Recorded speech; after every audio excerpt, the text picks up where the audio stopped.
श्रीमद् भागवतम स्कंद प्रथम अध्याय 18 ब्राह्मण बालक द्वारा महाराज परीक्षित को शाप। श्लोक संख्या 34। शब्दार्थ में तात्पर्य डिवाइन ग्रेस ऐसी भक्ति विधान स्वामी प्रभुपाद के द्वारा।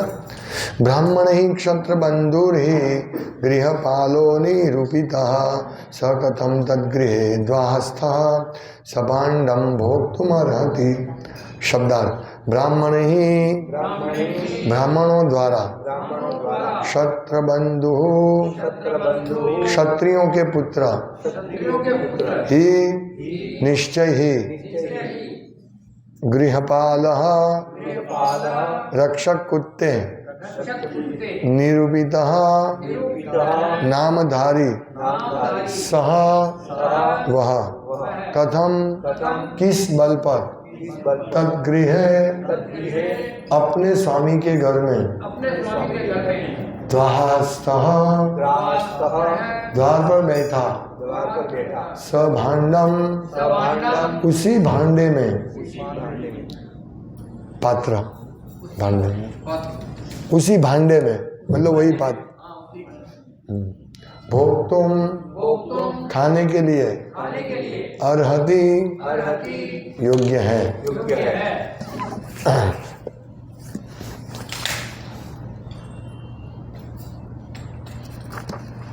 राजाओं की संतानें निश्चित रूप से द्वार रक्षक कुत्ते नियुक्त हुई है और उन्हें द्वार पर ही रहना चाहिए। तो किस आधार पर ये कुत्ते घर में घुसकर अपने स्वामी की ही थाली में खाने का दावा करते हैं? ये शुंगी शाप देने से पहले अपना शाप उचित है वो बता रहे हैं। कितना गलत भाषा में बात कर रहे हैं। तात्पर्य अनुभवहीन ब्राह्मण बालक अच्छी तरह जानता था कि राजा ने उसके पिता से पानी मांगा था और उसके पिता ने कुछ जवाब नहीं दिया। उसने एक असभ्य बालक के लिए उपयुक्त अशिष्ट ढंग से अपने पिता की असत्कारशीलता की सफाई देने का प्रयत्न किया। उसे राजा का ठीक से सत्कार न किए जाने का तनिक भी दुख न था। इसके विपरीत वह गलत काम को कलयुग के ब्राह्मणों की भांति लाक्षणिक ढंग से वैध ठहरा रहा था। उसने राजा की तुलना दरवाजे से के कुत्ते से की। अतएव राजा के लिए ब्राह्मण के घर में घुसकर उसी पात्र में जल मांगना अनुचित था। कुत्ते को स्वामी ही पालता है, लेकिन इसका यह अर्थ नहीं होता कि वह स्वामी की ही थाली में खाएगा और पिएगा। यह झूठी प्रतिष्ठा की मानसिकता ही पूर्ण सामाजिक व्यवस्था के पतन का कारण है और हम यह देख सकते हैं कि इसका सूत्रपात एक अनुभव शून्य ब्राह्मण बालक ने किया था। जिस प्रकार कुत्तों को कमरे तथा चूल्हे चौके में नहीं घुसने दिया जाता, भले स्वामी ने ही कुत्ता पाल रखा हो, उसी प्रकार शुंगी के अनुसार राजा को कोई अधिकार नहीं था कि वह शमीक ऋषि के घर में घुसता। बालक के मत से राजा ही गलती पर था, उसका अपना पिता नहीं, और इस तरह उसने अपने शांत रहने वाले पिता को न्यायपूर्ण ठहराया। ओम ज्ञानतिमिरान्धस्य ज्ञानञ्जनशलाकया चक्षुरुन्मीलितं येन तस्मै श्रीगुरुवे नमः। नाम श्रेष्ठं मनुमपि शचीपुत्रमत्र स्वरूपं रूपं तस्याग्रजामुरुपुरी माधुरीं गोष्ठवतीं राधाकुण्डं गिरिवरमहो राधिकामाधवासं प्राप्तो यस्य प्रथितो कृपया श्रीगुरुं तं नतोऽस्मि। वन्देऽहं श्रीगुरु श्रीयुतपदकमलं श्रीगुरुन् वैष्णवांश्च श्रीरूपं साग्रजातं सहगण रघुनाथान्वितं तं सजीवं साद्वैतं सावधूतं परिजनसहितं कृष्णचैतन्यदेवं श्रीराधा कृष्णपादान् सहगण ललिता श्रीविशाखान्वितांश्च। हरे कृष्णा कृष्ण कृष्ण हरे हरे, हरे राम राम राम हरे हरे। हरे कृष्णा। यहाँ श्रृंगी जो कि शमीक ऋषि के पुत्र थे, बच्चों के साथ खेल रहा था। उसको मालूम पड़ा कि पिता के गले में ये मरा हुआ सांप का हार पहना है, तो बहुत गुस्से में आ गया, क्योंकि वह अनुभवहीन था और जो बचकाने बच्चों के साथ खेल रहा था, जिनको कोई सदाचार मालूम नहीं था, उनके साथ खेल रहा था। उनका संग करने की वजह से कली ने उसको हाथा बनाया, और ये भगवान की भी योजना थी। तो कितनी मतलब कितना अपशब्द वापर रहे हैं। वो राजा को, जो कि एक शुद्ध भक्त थे, हाँ, और क्षत्रिय थे। इससे पहले हमने देखा कि उन्होंने प्रजा का पूर्ण रूप से रक्षण किया, पूर्ण रूप से। ऐसा नहीं, कहीं पे भी उन्होंने जगह नहीं रखी कि जिससे प्रजा असुरक्षित रहे। फिर भी उनको यहां शब्द है क्षत्र बंधु। क्षत्र बंधु यानी जो क्षत्रिय है लेकिन क्षत्रियों के नीति नियम पालन नहीं करते हैं, उनके जो भी धर्म है क्षत्रिय का वो पालन नहीं करते। क्षत्रिय कुल में जन्म लिया है फिर भी वो पालन नहीं, इसको क्षत्रिय बंधु कहते हैं। तो राजा ऐसे नहीं थे, फिर भी उन्होंने, हाँ, क्षत्र बंधु, क्षत्रिय के। तो यहाँ लिखा है कि राजाओं की संतान है, यानी क्षत्रिय बंधु। निश्चित रूप से द्वार रक्षक कुत्ते नियुक्त हुई है। उनको कुत्ते के साथ सरखाया राजा को, इतने महान राजा को। हालांकि आगे बताएंगे कि श्रृंगी को निमित्त बनाकर भगवान ने सब योजनाएं की। और क्या है, पश्चाताप भी करेंगे। शमीक ऋषि बहुत पश्चाताप करेंगे। तो पश्चाताप क्यों करना पड़ेगा? इसीलिए एक बात हमें महत्वपूर्ण शिक्षा इसे प्राप्त करनी है कि हमें देहात्म बुद्धि से पर होकर कार्य करना पड़ेगा। यहां श्रृंगी को मालूम था कि सिर्फ परीक्षित महाराज ने जो किया वो एक महान राजवी थे, उनका स्थान भी देखना चाहिए। उसने वो भी नहीं देखा और अपने पिता को ही उचित ठहराया। उन्होंने पूरा दोष राजा पे ही डाल दिया था। तो ये हमें सीखना है कि हम कभी भी ऐसी सिचुएशन में आए, या ये विशेष करके लीडरों को लागू होता है या सभी भक्तों को लागू हो सकता है, कि जब एक व्यक्ति, जनरल क्या होता है, जब कोई बातें करते हैं तो तीसरी व्यक्ति की बात होती है। उसने ये गलत किया, उसने वो गलत किया, वही गलत है। तो हम बोलते हैं हाँ ये वही गलत है। हम ऐसा करते हैं, हाँ उसका ही गलत है। इसीलिए सबसे पहले महत्वपूर्ण चीज क्या है कि यदि कोई हमारे पास बात करने आए तो हमें सुनना चाहिए उसकी बात, लेकिन सामने वाले पक्ष की भी बात सुननी चाहिए। यह महत्वपूर्ण है। और दोनों पक्ष की बात सुनने के बाद ही हमें निष्कर्ष निकालना चाहिए कि कौन सही है और कौन गलत है। थोड़े दिन पहले एक माता जी, जिनका 1 साल पहले ही विवाह हुआ था, शादी हुई थी, उनका फोन आया। वो ऐसे ही मेरा नंबर उनको कहीं से मिला था। वो 2-3 साल से नवसारी में रहते थे। उनको 2-3 साल पहले मेरा संपर्क हुआ था और मुझसे स्पिरिचुअल बातें कभी कभी पूछते थे और गाइडेंस लेते थे। तो अभी अचानक उनका फोन आया 2 साल के बाद। बोला, प्रभु मेरे पति घर के कामकाज में रुचि नहीं रखते हैं और वो बात नहीं मानते हैं, मेरी बात नहीं मानते हैं। आ जाते हैं, खाना ही खाते हैं, फिर अपने अपने काम में व्यस्त रहते, मोबाइल पे व्यस्त रहते, टीवी देखते व्यस्त रहते। तो मैं क्या करूं? तो मैंने बोला, क्या वो कमाने जाते हैं? बोला हाँ जाते हैं। और घर में पैसा देते हैं? आप देते हैं। तो मैंने बोला, मैं आपकी बात सुन के उनको कुछ गाइडेंस नहीं दे सकता हूँ, उनकी बात मुझे सुननी पड़ेगी। ये अभी आपकी आंख से मैं उनको देख रहा हूँ, अभी मुझे उनके आंख से आपको भी देखना है और दोनों का निष्कर्ष निकाल के मैं कुछ बोल सकता हूँ। जब तक मैं उनसे बात नहीं करूंगा तब तक मैं कुछ नहीं बोल सकूंगा, आपको कोई गाइडेंस नहीं दे पाऊंगा। तो ऐसा ही होता है, नहीं तो हमारी हालत श्रृंगी जैसी हो जाएगी। हाँ वो ही गलत है। कोई बोलेगा, प्रभु उसने तो ऐसा किया वैसा किया, और मैं भी बोलूंगा हाँ सही बात है, वो बहुत बेकार आदमी है। समझ रहे नहीं? हमें दोनों पक्ष की बात सुन के अच्छी तरह से जजमेंट लेना पड़ेगा। कृष्ण भावनामृत से, शास्त्र के आधार से लेना पड़ेगा। नहीं तो हम जनरली ऐसा ही पूरे समाज में, भक्त समाज में भी ऐसा ही होता है। एक तरह की, एक पक्ष की बात सुनते हैं, क्योंकि क्या होता है कि जो पक्ष बात कर रहा है वो पूर्ण रूप से कन्विंस है कि सामने वाला खराब है, जिसकी बात कर रहे हैं वो खराब है, वो पूर्ण रूप से कन्विंस होता है, और वो हमको भी पूर्ण रूप से कन्विंस करवाना चाहता है कि प्रभु वही खराब है। और जब हम उनकी, दूसरे की बात सुनेंगे, हाँ इसकी बात एकदम सही है, वो ही खराब है। आप समझ रहे हैं ना? तो दोनों को तब तक हम डिसीजन नहीं दे सकते हैं। यदि हमने डिसीजन दिया तो गलत हो जाएगा। इसीलिए सब भक्तों का क्या स्थान है, कौन हमारे साथ बात कर रहा है, वो सब ध्यान रखना चाहिए। हम किसके बारे में बात कर रहे हैं। कभी कभी ये बात, कभी कभी क्या होता है, सन्यासी की भी निंदा टीका करते हैं, ये सन्यासी ने ऐसा किया, वो गलत है, वो गलत है।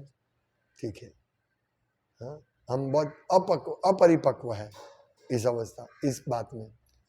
हाँ, इसीलिए हम शुंगी की तरह तुरंत डिसीजन दे दिया, हाँ वो सन्यासी ऐसे ही है। और मैंने देखा है जो ऐसी बातें करता है उनका जल्दी फॉल डाउन होता है।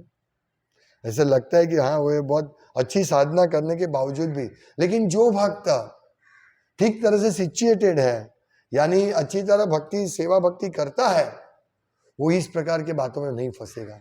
उसको निंदा, किसी की निंदा या किसी का अपमान या ऐसा किसी के बारे में गलत बोलना उसको अच्छा नहीं लगता है। देखना, जैसे हम लोग भक्ति में प्रगति करेंगे, हमारे स्वभाव अदोष दोषी, वो दोष नहीं दिखता है किसी का। यदि दोष दिखता ही भी है तो वो सोचेगा कुछ कारण ऐसा होगा, इसीलिए उसका दोष ऐसा है। तो हमें ये सब सीखना है। कम से कम हमारे जो वडील है, हमारे सीनियर है, उनकी तो आमंदियां रखनी चाहिए। जैसे श्रृंगी ने अगर कोई बच्चे के साथ उसने गड़बड़ की तो एक अलग बात थी, यहां तो ये राजा को शाप दे रहा है। हाँ?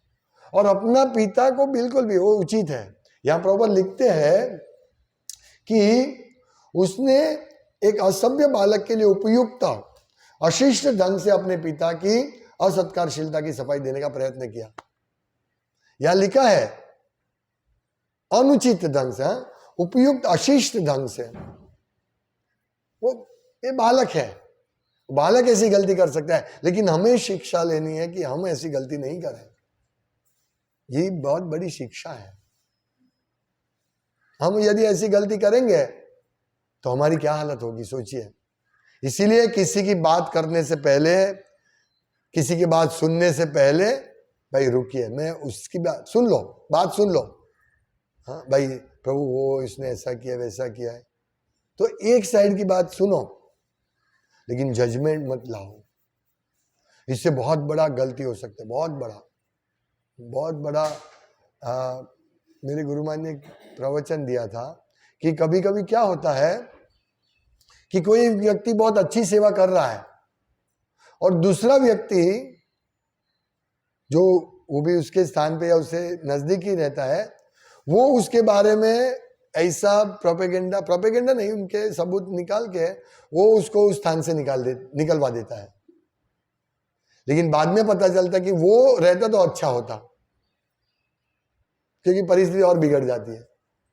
जैसे मैं एक एग्जांपल दूं, एक कंपनी अच्छी तरह चल रही है, ठीक से चल रहा है, अभी उसका मैनेजर भी अच्छी तरह कार्य कर रहा है, लेकिन उसके मैनेजर के नीचे असिस्टेंट मैनेजर है, उसने उसके जो दोष है वो निकाल के कंपनी के मालिक को बोल दिया, मैनेजर में ऐसा दोष है, वैसा दोष है। तो मालिक ने इसकी बात सुन के मैनेजर को निकाल दिया। अभी असिस्टेंट मैनेजर बन गया।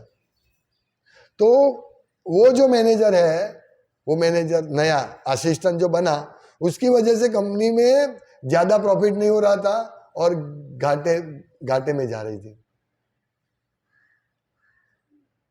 अभी असिस्टेंट मैनेजर की बात सुन के मालिक ने अपने पैर पे कुल्हाड़ी मारी। ऐसा ही होता है कभी कभी।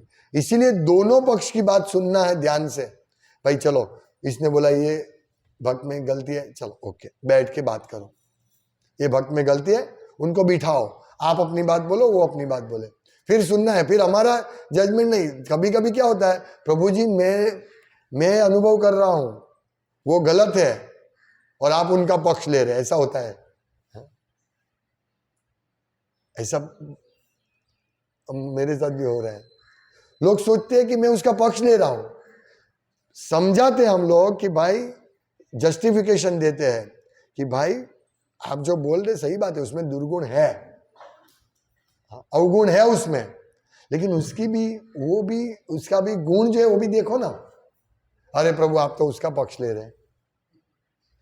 नहीं, यदि श्रृंगी ने किसी अच्छे आदमी के साथ सलाह मशवरत किया होता, सलाह सूचन लिया होता, यदि वो ऐसे बचकाने और बचकाने बच्चों के साथ नहीं खेलते और कोई अच्छा, जैसे प्रहलाद महाराज के पास जब स्कूल में पढ़ाई करने जाते थे तो बच्चे आते, चलो प्रहलाद अभी कुछ खेले। प्रहलाद बोले नहीं, हमें खेलना नहीं है। अरे भाई, सब बच्चे खेल रहे, हम भी खेले? नहीं। कुमारो आश्रित प्राज्ञो धर्मान भागवतानी है। ये कुमार अवस्था जो है वो खेलने कूदने के लिए नहीं है।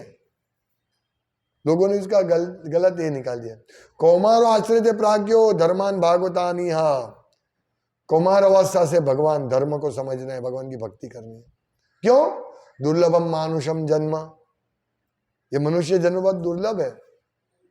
दुर्लभम मानुषम जन्म अध्रुवम तदर्थदम, अध्रुव में निश्चित नहीं है, लेकिन ये अर्थ से भरा हुआ है। इसलिए सोचिए, हम कुछ भी बात करते हैं, एक एक चीज का बहुत महत्व रहता है हमारे जीवन के लिए, एक एक क्षण। ये तो कुमार अवस्था से भक्ति की बात कर रहे हैं भागवतम, प्रहलाद महाराज। और यदि प्रहलाद महाराज जैसे भक्तों का संग मिले, और प्रहलाद महाराज यही चाहते थे, जब नृसिंहदेव भगवान ने उनको बोला वर मांगो, तो उन्होंने क्या वरदान लिया?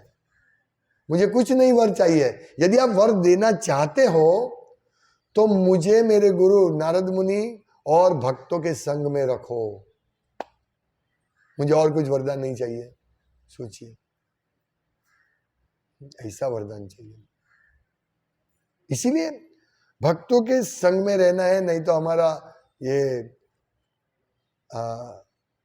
शुंगी की तरह, एक छोटा बच्चे की तरह हमारी हालत होगी। तो हमें यही शिक्षा लेनी है। और दूसरा, यहां प्रभुपाद लिखते हैं कि भाई, कुत्ता घर में नहीं आना चाहिए, वो बात सही है। चाहे मालिक कुत्ते को पाले, फिर भी वो किचन में तो आना ही नहीं चाहिए। भगवान का भोग को तो देखना ही नहीं चाहिए। भक्ति रसायन सिंधु में लिखा है, कुत्ते और ऐसे लोगों से भगवान को भोग अर्पण करने जाते, तब उसको वो देखना नहीं चाहिए, तो दूषित हो जाएगा। इसलिए हमें ये भी ध्यान रखना है कि भोग जो है वो ज्यादा लोग मतलब देखे नहीं, सीधा कुक्के से सीधा भगवान के तक जाना चाहिए। इसीलिए मंदिर के बाजू में ही भोग बनता है, ऑल्टर के बाजू में होना चाहिए, कोई देखे नहीं, कोई छुए भी नहीं। इस प्रकार हमें ये ध्यान रखना है। तो यहाँ कुत्ता चूल्हे चौके में घुसने नहीं दिया जाना चाहिए, कमरे में भी नहीं। कुत्ते को प्रभुपाद लिखते हैं कि जिस प्रकार कुत्तों को कमरे तथा चूल्हे चौके में नहीं घुसने दिया जाता है, भले स्वामी ने ही कुत्ता पाल रखा था, लेकिन ये कुत्ते के लिए ठीक है। लेकिन कुत्ते की साथ सरकार है ये महान राजर्षि राजवी, महान, देखो कितना नीचे गिर गया है, कितना नीचे गिर गया। ये आगे क्या लिखा था?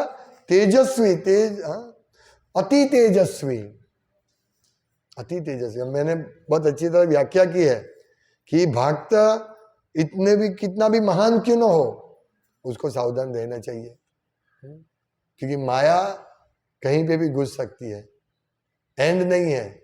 माया, कली सब कहीं पे भी स्थान बना सकते हैं। तो उन्होंने राजा को कुत्ते के साथ सरखाया और बोला उसका तो अधिकार ही नहीं था मेरे पिता के पास पानी मांगने का, मेरे पिता जो पात्र में पानी पीते उसको अधिकार ही नहीं था, ऐसा बोला। इन्होंने यही बताया ना कि राजाओं की संतान है, यानी इसको क्षत्र बंधु कहते हैं, निश्चित रूप से द्वार रक्षक कुत्ते नियुक्त हुई है और उन्हें द्वार पर ही रहना चाहिए। तो किस आधार पर ये कुत्ते घर में घुसकर अपने स्वामी की थाली में खाने का दावा करते हैं? अभी भाई देखो तो सही, उसको मालूम था कि वो भूखे प्यासे थे और राजा थे। राजा कभी भी सजा के पात्र नहीं होते हैं। तो ये सब अज्ञान क्यों हुआ इसको? इतना तेजस्वी होने के बाद भी अभक्तों के संग के साथ, अभक्तों के कारण, और भगवान ने भी इसको ही चुना। कोई ऐसे बड़े भक्त को ऐसा नहीं कर सकता है, भक्त ऐसा नहीं कर सकता है। तो हमें यही शिक्षा, तो उन्होंने, अभी आजकल तो सब कुत्ते घर में रखते हैं, कुत्ते, अभी सोचिए उनकी क्या हालत होगी जिस घर में एक ही थाली में कुत्ते के साथ खाते हैं। हाँ?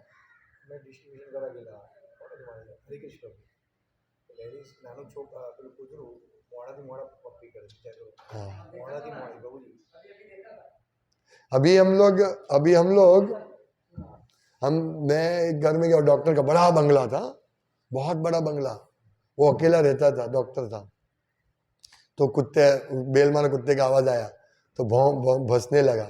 तो मैंने बोला एक भगवत गीता रखे, बोला नहीं हम भगवत गीता नहीं, मेरे पास आंख काम नहीं कर रही है। युवान था, युवान मतलब 45-50 का था, 45 साल का था। बोला मेरी आंख काम नहीं कर रही है, लेकिन मैं अभी कुत्ते के साथ एक वॉक लेता हूँ बस।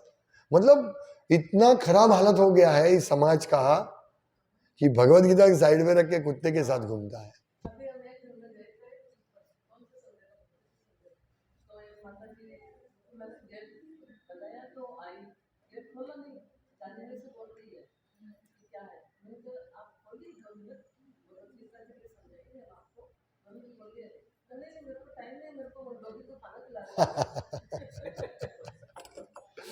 प्रभुपाद कहीं और भी लिखते हैं कि कुत्ते को घर के द्वार अंदर नहीं आना चाहिए, बाहर रखता है मालिक, और कुत्ता भी जानता है। वो पहले के कुत्ते भी अच्छे थे, जानकार थे, घर में नहीं घुसते थे।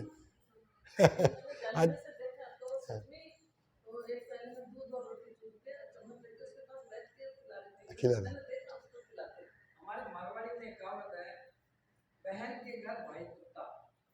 बहन के घर अगर कोई रहने लग जाता है ना भाई, अच्छा तो कुत्ते के समान है।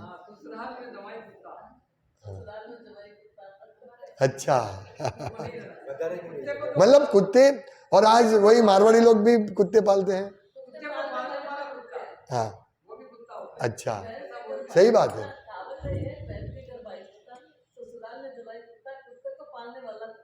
अच्छा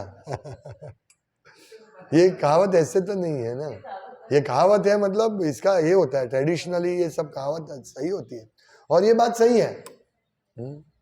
ऐसा नहीं होना चाहिए, लेकिन राजा को कुत्ता कहना ये तो बड़ा, ऐसे जैसे माता जी ने बताया कि भाई उन्होंने जाली में से देखा तो कुत्ता अंदर और भक्त बाहर, कम से इतना गिर गया हमारा समाज, कितना गिर गया। कम से कम आइए बैठिए। लेकिन मैंने 4-5 दिन पहले प्रवचन दिया था ना, लोगों की बुद्धि मति भ्रष्ट हो गई है, कौन सही है और कौन गलत है दिख नहीं, कौन भक्त है कौन अभक्त है, क्योंकि बहुत सारे ढोंगी लोग आते हैं, बहुत सारे ढोंगी लोग आके चीटिंग कर जाते हैं, इसीलिए जो अच्छे लोग हैं उसको भी, लेकिन डिस्क्रिमिनेशन, ये भेद पारखना चाहिए कि भाई इतना तो शिक्षित होना चाहिए कि भाई ये सही है और वो गलत है। और लोग हरे कृष्ण में मतलब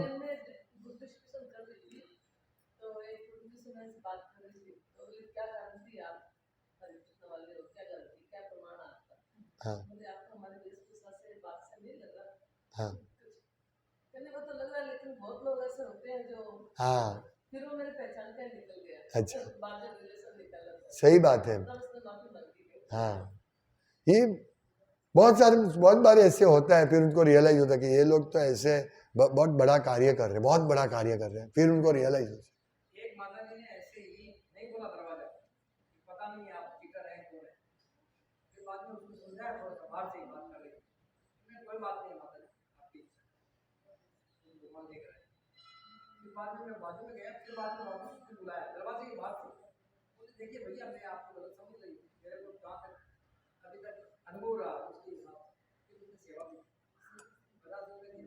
सही बात है। तो यह कुत्ता और राजा डिफरेंस है, इतना तेजस्वी होने के बाद भी इतना तेज, हाँ, अति तेजस्वी होने के बाद भी कितना, अभी और राजा को शाप दे सकता है, इतना पावरफुल था। यानी हम लोग, मैंने उस लेक्चर में समझा था, यानी हम लोग कितने भी पावरफुल भक्त क्यों ना बने, हमें तृणादपि सुनीचे ना, हाँ, तृण से भी अधिक तुच्छ रहना है। ये शिक्षा श्रृंगी से हम सब भक्तों को लेना है। कितने भी थोड़ा सा भक्ति है, थोड़ा, हाँ करेंगे, सही बात है, ये लेना चाहिए याद। ये थोड़ा सा